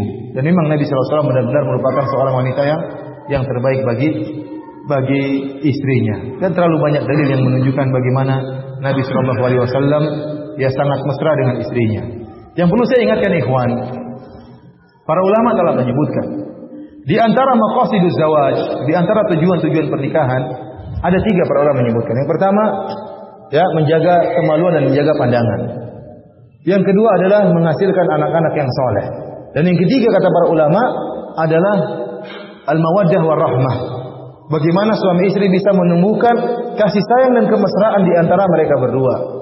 Ya, litaskunu ilaiha, agar kalian tenang kepada istri-istri kalian.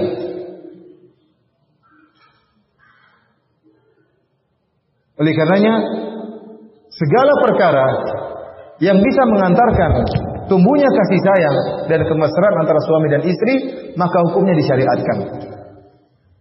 Kita punya kaidah yang ma'ruf dalam kaidah-kaidah fikih yang disebutkan oleh para ulama, yaitu al-umur bi maqasidiha.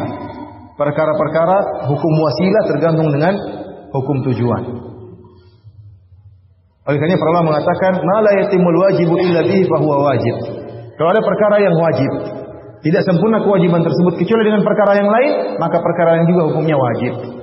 Contohnya apa? Contohnya salat Jumat hukumnya wajib.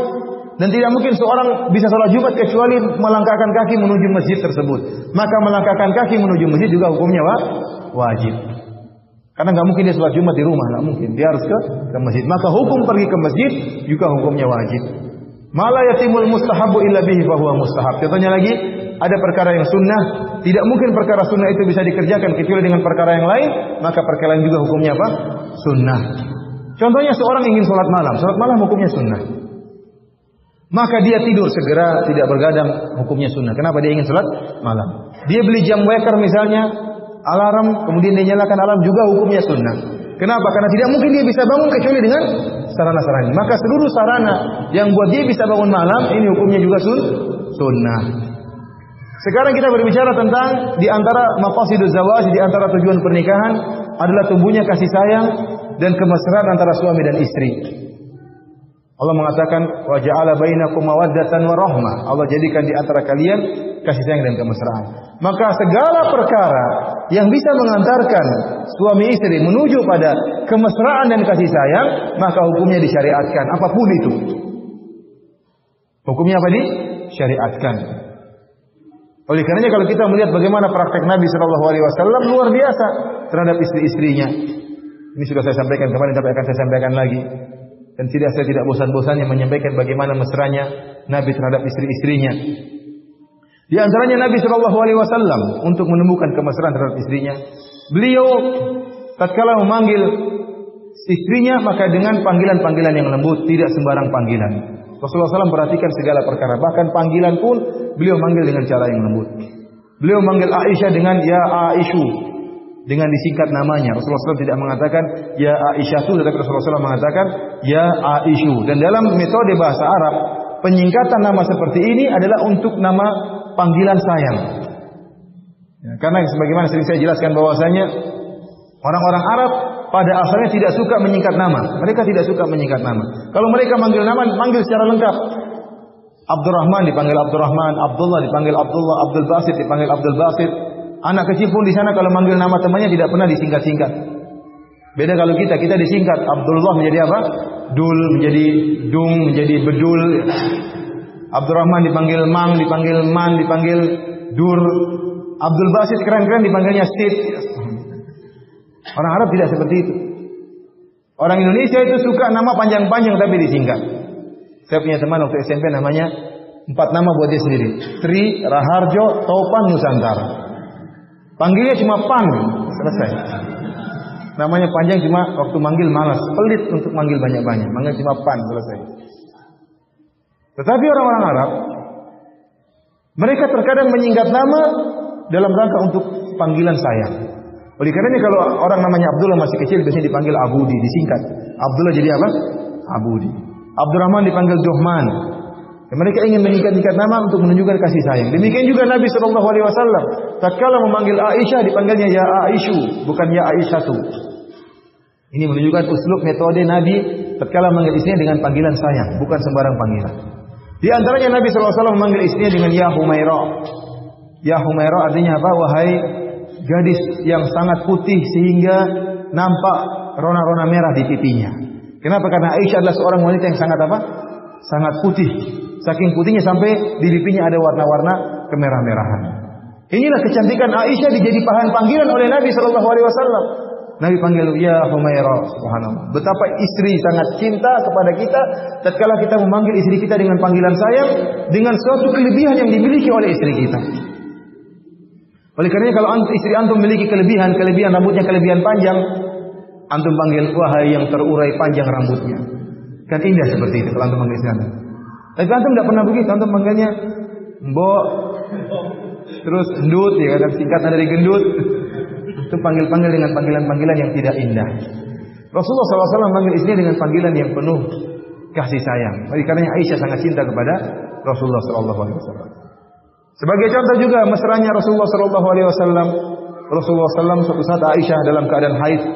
Kemudian Aisyah minum dari sebuah gelas. Maka gelas itu pun diambil oleh Nabi SAW.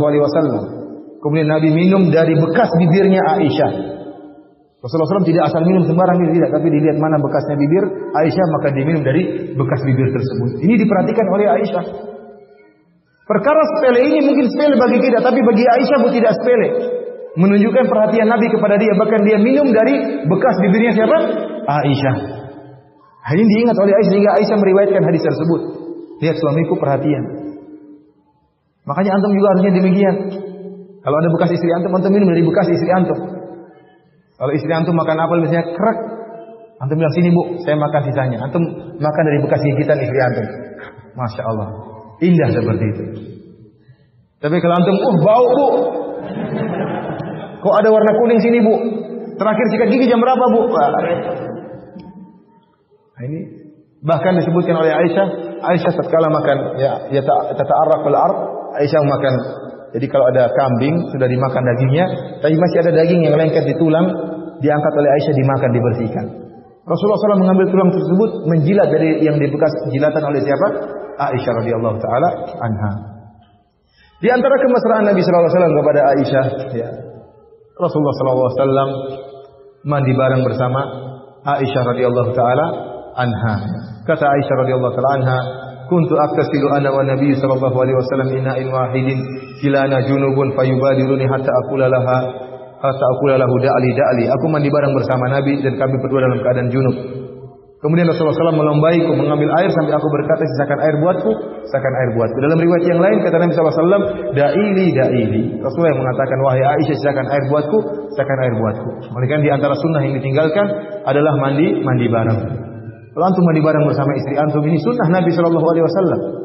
Antum perlu menghidupkan sunnah Nabi SAW. Rasulullah SAW umurnya sekitar 60 tahunan, masih mandi bareng bersama siapa? Aisyah. Antum pun demikian. Jangan antum berkata itu karena Aisyah masih muda. Kalau saya punya istri muda pun saya akan mandi bareng. Tidak. Rasulullah SAW juga mandi bareng bersama Ummu Salamah. Ummu Salamah sudah janda tua. Tetap mandi bareng bersama siapa? Nabi SAW. Dan Rasulullah SAW tatkala mandi bareng pun mesra. Bukan masing-masing pegang gayung sendiri-sendiri, tidak. Tapi apa? Gayungnya satu, tempat mandinya satu, mandi bareng-bareng. Sampai bercanda-bercanda antara Nabi dengan siapa? Aisyah. Karena antum tatkala mandi pun bercanda dengan istri antum, enggak jadi masalah. Ini sunnah yang ditinggalkan oleh orang-orang yang mengaku ahli sunnah. Ikhwani fillah sanallahu iyyakum, di antara sunnah Nabi sallallahu alaihi wasallam yaitu Rasulullah sallallahu alaihi wasallam ya senantiasa mengenang masa lalu yang indah ya.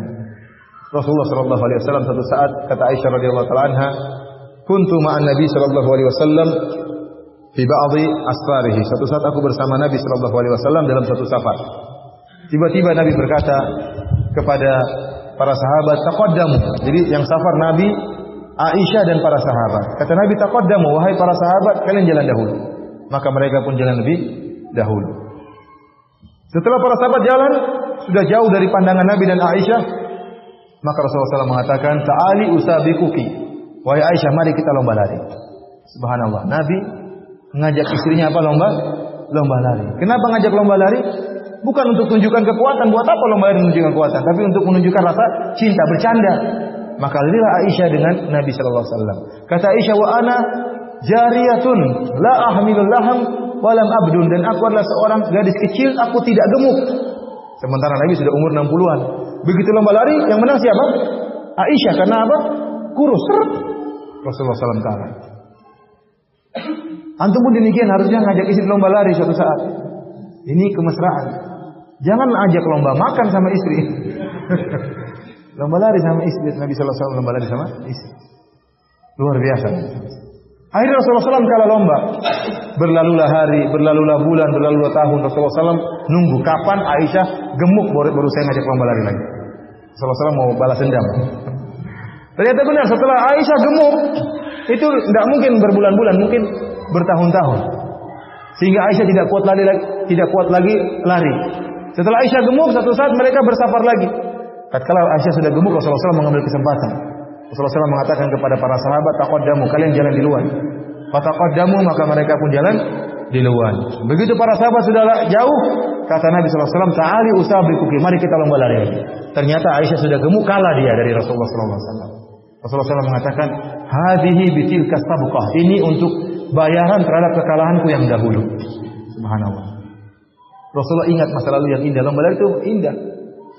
Antum kalau lomba lari sama istri antum tidak akan lupakan pernah lomba lari dengan istri antum. Coba saja kalau nggak percaya. Antum tidak akan lupakan pernah lomba lari sama istri antum. Apalagi kalau istrinya dua, lomba lari sama si A sama si B, tidak lupa lagi. Lomba lari bertiga lagi, tidak akan lupa. Ini Nabi SAW tidak melupakan kenangan-kenangan yang indah. Dia pernah lomba lari sama istrinya, diingat. Bahkan Rasulullah SAW mengambil kesempatan kapan datang kesempatan baru untuk mengalahkan Aisyah dalam lomba lari tersebut. Oleh karenanya kita para suami terus terang saja sulit mengenang nostalgia yang indah. Sering kita lupa. Kita ini sibuk mikirin cari duit, sibuk mikirin utang, sibuk mikirin cari istri baru. Terlalu banyak kesibukan yang mau berkumpul di otak kita.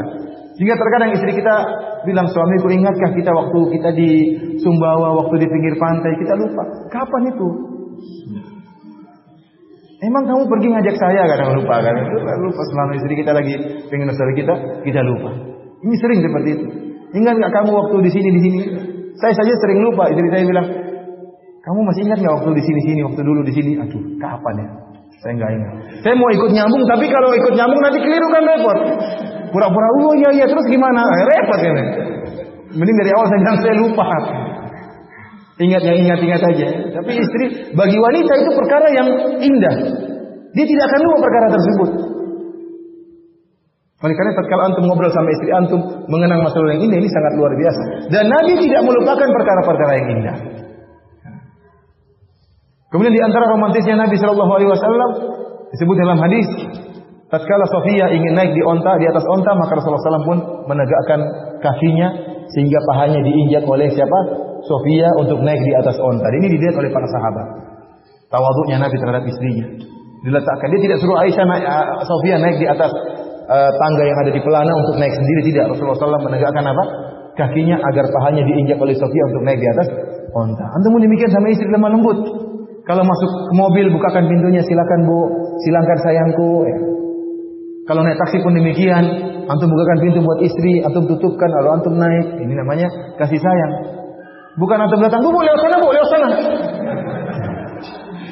Sini sempit, lewat sana, Bu, lewat sana. Suami istri bagaimana perasaannya? Suami saya suruh lewat sana, tidak dibukakan malah suruh lewat sana menjauh. Nah, seperti itu. Lihat Nabi SAW masalah sepele ini diperhatikan. Contohnya juga, ya, Aisyah radhiyallahu anha pernah pamer kasih sayang Nabi kepada dia. Sebagaimana disebut dalam hadis, tatkala di hari Id, maka orang-orang Habasyah sedang bermain perang-perangan di Masjid Nabawi. Maka Rasulullah SAW mengatakan, wahai Aisyah, ayo nonton mereka. Rasulullah mengajak Aisyah untuk nonton. Maka Aisyah pun berdiri menonton acara permainan tersebut. Aisyah pun meletakkan dagunya di pundak Nabi dan meletakkan pipinya di pipi Nabi SAW. Nonton lama. Kemudian kata Nabi SAW, hasbuki, sudah cukup wahai Aisyah. Kata Aisyah, belum. Rasulullah sabar, nonton terus. Rasulullah mengatakan lagi, hasbuki, sudah cukup. Kata Aisyah, belum. Nonton lagi Aisyah. Kemudian kata Rasulullah, hasbuki, sudah cukup. Kata Aisyah, sudah cukup. Akhirnya Aisyah pun turun. Aisyah mengatakan, saya tidak ada minat untuk nonton orang-orang Habasyah, orang-orang Ethiopia yang sedang main lomba perang-perangan. Tetapi agar orang-orang tahu kedudukan saya di sisi Nabi SAW. Jadi Aisyah lama-lama berdiri itu di jendela Nabi agar dilihat oleh banyak orang bahwasanya Aisyah dekat dengan siapa? Dengan Nabi SAW. Jadi Aisyah ingin pamer agar orang-orang tahu bahwasanya Nabi cinta kepada dia. Buktinya dia nempel di pipi Nabi dalam waktu yang lama. Oleh karena terkadang istri antum ingin pamer, ya, kecintaan antum kepada teman-temannya. Antum lagi jalan sama di depan teman-teman istri antum, tiba-tiba istri antum gandeng tangan antum. Biarin saja kalau lagi gandeng tangan antum. Dia lagi ingin pamer. Antum jangan lepaskan, Bu. Antum pegang saja. Ini kan juga gratis, tidak bayar. Kalau cuma begini tidak bayar. Ya, kalau minta bukti cinta, kamu cinta sama saya enggak? Belikan dong saya emas. Waduh, ini repot kalau begini. Saya sudah cinta sama kamu, buktinya anak keempat itu apa enggak cinta? Kamu udah punya anak berapa? Itu bukti cinta anak saya. Dia kadang minta bukti dengan emas, minta bukti dengan apa, dibelikan HP baru lah, dibelikan anu baru lah. Antum harus pandai-pandai apa? Mengelak. Tapi kalau cuma ingin dipegang tangan nggak jadi masalah, nggak bayar gratis sudah jalan aja. Rasulullah SAW tatkala ditanya, "Man ahabbun nasi ilaika ya Rasulullah?" Siapa yang paling kau cintai? Kata Nabi SAW, Aisyah. Ya apa? Aisyah. Rasulullah SAW terang-terang di hadapan para sahabat bahwasanya Aisyah adalah dia istri yang paling beliau cintai. Ikhwani fillah azanillahu wa iyyakum. Oleh karenanya pergaulan yang baik adalah sangat dituntut dari seorang suami kepada istri. Dan tatkala antum berbuat baik kepada istri antum, ingatlah antum dapat pahala. Dan ingat sabda Nabi SAW, khairukum li ahli. Sebaik-baik kalian di sisi Allah adalah yang terbaik bagi istrinya. Kalau antum bisa baik sama istri, ngalah terhadap istri, terutama dalam urusan masalah pengaturan rumah, masalah dapur, itu sudah ngalah saja sama istri. Maka antum akan menjadi orang terbaik di sisi Allah Subhanahu wa Ta'ala. Oleh karenanya Abu Hamid Al-Ghazali dalam kitabnya Ihya Ulumuddin dia mengatakan apa? Bukanlah akhlak mulia seorang suami kepada istri jika dia tidak menzalimi istri. Itu bukan akhlak yang terbaik. Tapi akhlak yang terbaik bukan cuma dia tidak menzalimi istri, tapi tatkala istri berbuat kesalahan, dia bersabar. Inilah akhlak yang terbaik. Dia bisa bersabar dari kesalahan-kesalahan seorang istri. Oleh Nabi sallallahu alaihi wasallam, ya beliau adalah seorang dai, beliau adalah seorang mufti, beliau sedang senantiasa berjihad, tetapi hak-hak istrinya tidak pernah dia lalaikan. Agama ini ada porsinya. Istri punya porsi, keluarga punya hak, Allah punya hak, jasad kita punya hak. Oleh karenanya tatkala Salman Al-Farisi mengunjungi Abu Darda mengunjungi Abu Darda. Ternyata Abu Darda lagi keluar, maka kata istri Abu Darda, Ummu Darda mengatakan, "Akhuka laisa lahu hajatun ila dunya." Saudaramu Abu Darda tidak butuh dengan dunia. Maka begitu Abu Darda pulang, karena dia sibuk ibadah Abu Darda. Begitu sampai di rumah, dalam Sahih Bukhari ada di sini. Maka Salman dihidangkan makanan. Kemudian tatkala dihidangkan makanan, Salman Al-Farisi disuruh makan, Salman Al-Farisi mengatakan tidak, kamu juga makan sama saya. Kata Abu Darda, saya lagi puasa. Kata Salman, buka puasamu, kita makan bareng. Kalau enggak kita enggak makan. Akhirnya Abu Darda terpaksa buka puasa. Kenapa makan bersama Salman? Kemudian Salman Al-Farisi tidur di rumahnya Abu Darda. Baru sepertiga malam pertama Abu Darda bangun ingin salat malam. Kata Abu Darda, tidur dulu, belum waktunya. Sepertiga malam kedua bangun lagi ingin salat malam. Kata Abu Darda, belum, tidur, tunggu, belum waktunya. Tatkala sepertiga malam terakhir baru mereka salat bareng-bareng. Kemudian Abu Salman menasihati Abu Darda. Salman mengatakan, "Inna li rabbika 'alaika haqqan." Allah punya hak. Kau salat, kau puasa, Allah punya hak. Wa li ahlika 'alaika haqqan. Istrimu juga punya hak untuk digauli, untuk disayangi, untuk diperhatikan. Wa li dhaifika 'alaika haq. Tamumu juga punya hak untuk kau perhatikan. Wa li jasadika 'alaika haq. Jasadmu juga punya hak, kau harus tidur istirahat. Jangan seorang berdalil saya ingin dakwah sehingga istrinya dia lalaikan, jasadnya tidak dia perhatikan. Tidak benar seperti ini. Islam punya porsi. Rasulullah SAW sejak tatkala berjihad istrinya dia bawa. Istrinya dia bawa tatkala sedang berjihad. Jangan sampai orang mengaku lebih sibuk daripada Nabi. Tidak ada di antara kita yang berani mengaku lebih sibuk daripada Nabi. Nabi orang super sibuk. Meskipun demikian, hak-hak istrinya tidak dia lalaikan. Tidak dia lalaikan. Adapun orang kemudian katanya sibuk berdakwah, atau katanya sibuk menuntut ilmu, atau katanya sibuk urusan umat, ternyata istrinya tidak diperhatikan, tidak benar seperti ini. Ini tidak benar. Rasulullah SAW mengatakan sebaik-baik kalian adalah yang terbaik bagi istrinya. Sebaik-baik kalian adalah yang terbaik bagi istrinya. Harusnya seorang dai adalah yang terbaik bagi istrinya. Oleh karena Syekh bin Baz rahimahullah disebutkan bagaimana tatkala Syekh bin Baz poligami. Meskipun beliau buta, beliau poligami. Di mana saja beliau turun, beliau telepon istri-istrinya semua. Saya lagi di sini, memberi kabar untuk menyenangkan hati-hati istrinya. Ya terkadang sudah sampai di mana kita nggak pernah telepon istri, cuek. Istri butuh, antum SMS sekali aja dia sudah bahagia luar biasa. Enggak usah antum kirim duit, kirim SMS saja. Dia sudah bahagia. Oh, suami saya SMS saya. Saya lagi di sini, istriku, sayangku, doain ya. Oh, bahagia dia merasa diperhatikan. Terkadang kita itu malas SMS, telepon aja, SMS aja malas, apalagi nelpon. Bagaimana kita mau dikatakan sebagai suami yang mulia, suami yang saleh? Suami yang saleh, apalagi yang cuek terhadap istri. Oke, ikhwan fillah Allah yakum, ingat hadis Nabi, sebaik-baik kalian adalah yang terbaik bagi istrinya. Ikhwan fillah Allah yakum, demikianlah tadi ya hak-hak istri. Sekarang kita lanjut pada episode kedua, yaitu hak-hak apa? Suami. Saya rasa tidak usah dibahas ya. Hak suami sudah sering kita habisi para istri. Mau dibahas atau tidak? Hah? Dibahas. Sudah mau maghrib. Maghrib jam berapa? 6 lewat 15. Maghrib jam berapa? 6 lewat berapa? 6 lewat 20.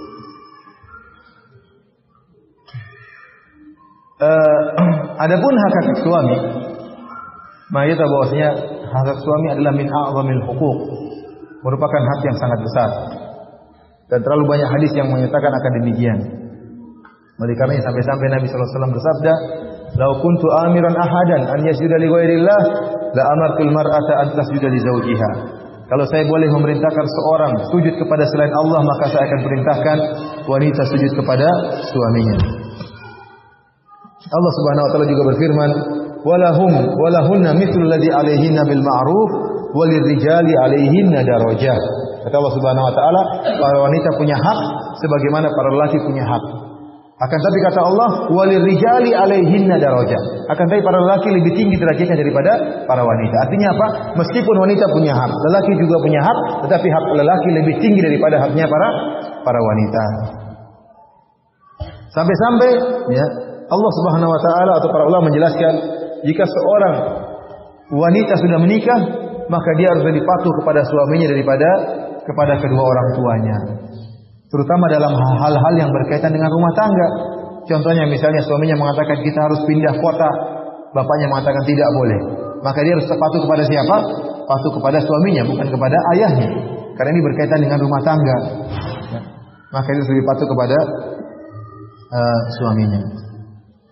Di antara hak yang paling agung yang milik suami adalah seorang istri harus patuh kepada suaminya, terutama dalam masalah ranjang.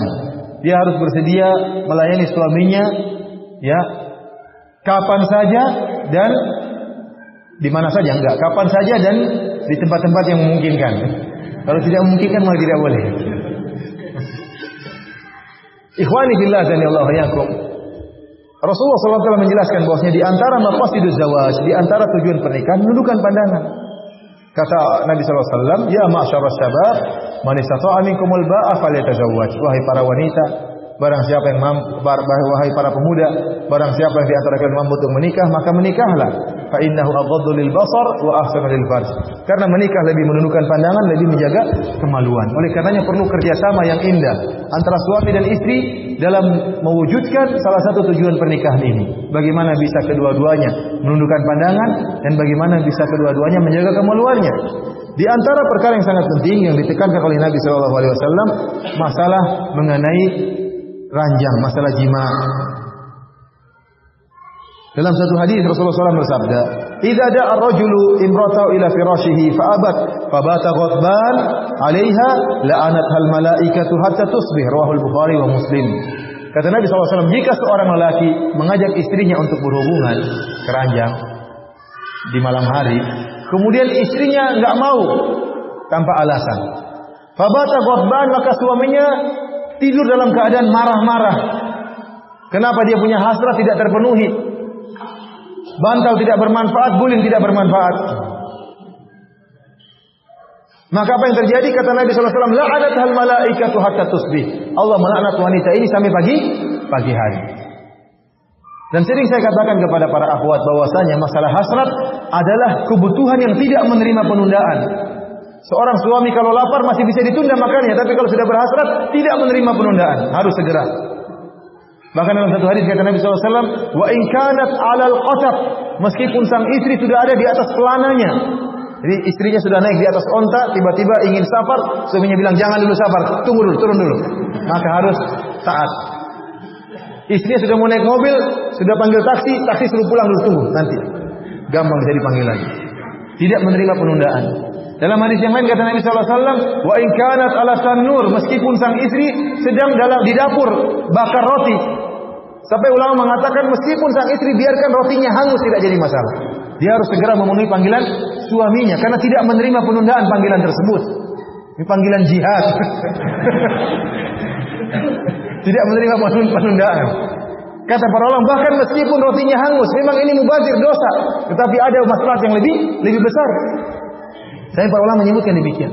Kata Rasulullah SAW, "In kanat ala tanur", apa? Dia sedang sibuk sesuatu. Bakar roti, udah rotinya hangus biarin aja. Yang penting memenuhi hasrat apa? Suaminya. Ini sangat penting bagi para istri tidak menerima penundaan. Dan ingat bahwasanya serangan itu bisa datang tiba-tiba, terkadang jam 1 siang, terkadang jam 1 malam. Terkadang menjelang subuh. Hasrat tidak bisa ditunda. Dan ini perlu diperhatikan oleh para istri selama dia mampu, ya, hendaknya dia melayani suaminya. Kenapa kalau suaminya tidak dilayani? Dia stres kan? Dia mau salurkan kemana? Apalagi kamulah cuma satu-satunya istriku, tidak ada yang lain. Coba kalau ada istri yang lain, pasti dia taat. Kalau kamu tidak mau, sudah saya pergi ke yang lain. Oh jangan. Sini aja sudah. Enggak keluar rumah, kunci di rumah di pintu. Rumah dikunci. Seperti itu. Jadi karenanya para istri, barang siapa yang bertahun bersama suaminya, dalam hal ini bekerja sama, berusaha melayani suaminya, maka dia akan dapat pahala di sisi Allah Subhanahu wa taala. Ini hak suami. Oleh karena para ulama menyebutkan bahwasanya di antara atau kaidah tadi kita sebutkan, segala perkara yang mengantar kepada tujuan syariat, tujuan pernikahan, maka perkara tersebut hukumnya disyariatkan. Supaya suami bisa betah dan bisa menjaga pandangannya, maka dianjurkan bagi istri untuk merias tubuhnya, untuk merias wajahnya, untuk memperharum tubuhnya, berhias pakai parfum di hadapan suami, pakai baju yang menarik, bukan baju perang yang dipakai, bukan baju di dapur dipakai di tempat tidur. Ini enggak benar seperti ini. Kasur diganti yang bersih. Karena saya tahu benar ada seorang suami yang minta cerai dari istrinya, kenapa tidak betah dengan istrinya yang jorok. Ini benar. Demikian juga bukan berarti saya suruh istri yang bersih, suaminya juga jorok. Enggak. Suaminya juga harus bersih-bersihan. Ini kita bicara sekarang penyerangan tertuju kepada para istri. Kalau para laki juga tentunya harus yang rapi, yang menyenangkan. Sebagaimana dia harus menundukkan pandangannya, dia tundukkan, dia juga harus berusaha menundukkan pandangan istrinya, memuaskan istrinya. Tapi intinya para istri kalau dia berhias, ya, saya sering sampaikan bahwasanya ibadah bukan cuma baca Quran, ibadah bukan cuma puasa, bukan salat malam, merapikan diri, ya, memakai parfum, sikat gigi sebelum ketemu suami. Ini juga ibadah di sisi Allah. Kenapa? Karena menundukkan pandangan seorang suami. Istrinya gemuk kemudian ikut program diet, ini juga pahala. Dapat pahala di sisi Allah Subhanahu wa taala. Dia adalah meninggalkan makanan demi untuk suaminya, menyenangkan suaminya, dapat pahala di sisi Allah Subhanahu wa taala.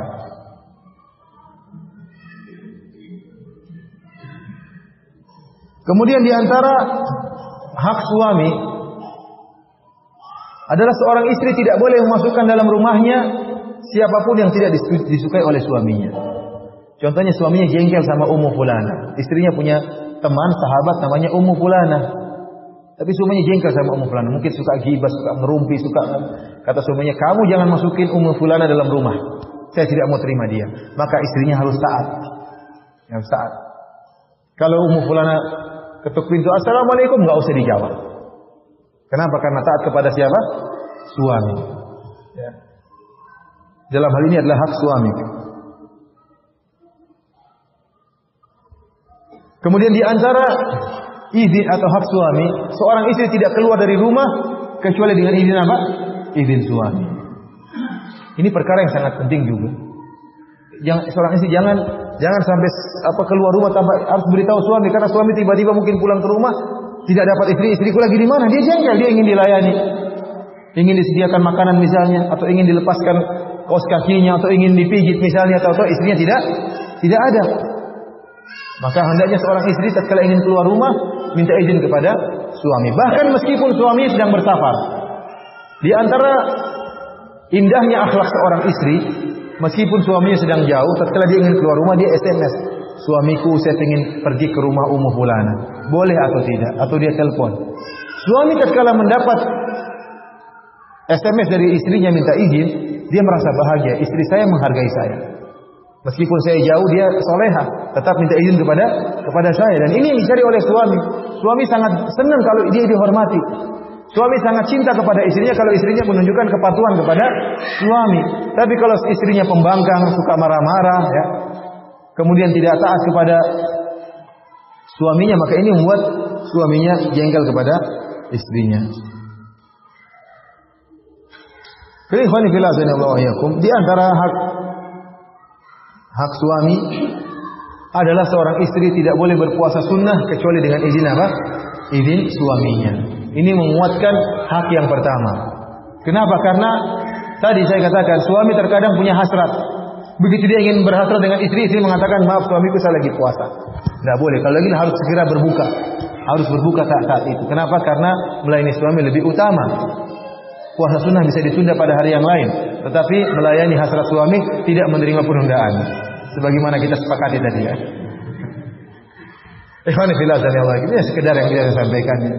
Dan saya perlu ingatkan kepada para suami, istri kita adalah seorang yang sangat mulia, yang harus kita hargai jasa-jasa mereka.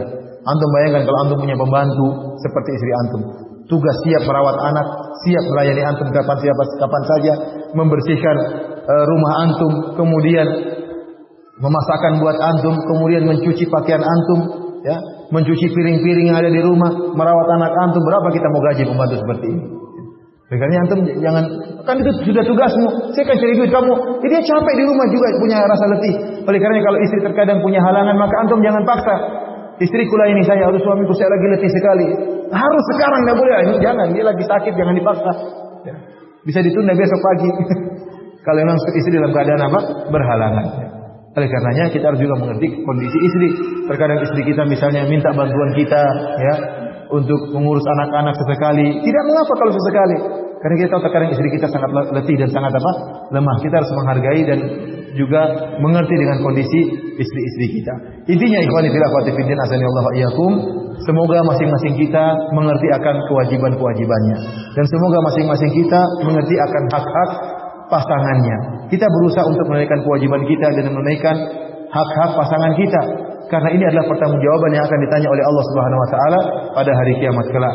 Jika ternyata kita dan istri kita bisa melaksanakan kewajiban kita, maka niscaya kita akan menjadi pasangan suami istri yang bahagia, yang langgeng, bukan cuma sebagai pasangan suami istri di dunia, bahkan menjadi pasangan suami istri di akhirat kelak yang abadi. Wallahu ta'ala a'lam bishawab. Demikian saja, selanjutnya kalau ada pertanyaan kami persilakan.